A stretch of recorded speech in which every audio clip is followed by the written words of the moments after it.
Kolluru వెలుమలలో best flat కోసం చూస్తున్నారా? రాధేశ్ కైనే ఎంచుకోండి. మీడియా ఎలక్ట్రానిక్ మీడియా మిత్రులందరూ కూడా నా ఒకసారి ఒకటే ఇష్యూ, దేవరియంజాల్ ఇష్యూ, షామీర్పేట మండల్ మేడ్చల్ డిస్టిక్ది.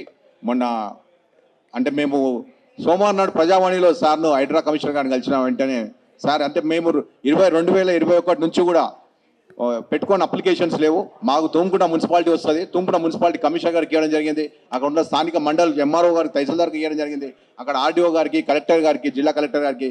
తర్వాత మేము అప్రోచ్ కానీ కమిషన్ లేవు, ఎస్హెచ్ఆర్సీ స్టేట్ హ్యూమన్ రైట్స్ కమిషన్ పోయినాము, తెలంగాణ ఎస్హెచ్ కమిషన్ పోయినాము, తర్వాత ఎన్హెచ్ఆర్సీ కూడా పోయినాం. కానీ అక్కడ జరగని న్యాయము తక్షణమే మాకు హైడ్రా సంస్థ ద్వారా మొన్న సోమవారం నాడు ప్రజావాణిలో పెట్టుకున్న వెంటనే సారు ఇమీడియట్గా అక్కడికి ఏదైతే అన్అథరైజ్డ్ కన్స్ట్రక్షన్ కాంపౌండ్ వాల్స్ ఈ చుట్టుపక్కల లేఅవుట్లలో జరుగుతూ ఉన్నాయో, ఈ తెలంగాణ మున్సిపాలిటీస్ యాక్ట్ 2019 స్పష్టంగా చెప్తా ఉన్నది, 137 మరియు 185 సెక్షన్ల ప్రకారంగా పారి గోడలు ఎవరు కూడా ఏర్పాటు చేయకూడదు. ఈ పారి గోడలు ఏర్పాటు చేసినట్టయితే రాకపోకలకు ఇబ్బంది జరుగుతుంది, ఇన్గ్రెస్ అండ్ ఎగ్రెస్. అందుకే ఇవన్నీ కూడా పారి గోడలు తీసేయమని కూడా Tummukunta municipalities act, Telangana municipalities act 2019 చట్టంలో స్పష్టంగా పేర్కోవడం జరిగింది. కానీ అది ఎవరు పాటించకపోవడం వల్ల ఈరోజు ఇన్స్టాంట్గా హైడ్రా అనేది మనకు హెల్ప్ చేయడం జరిగింది.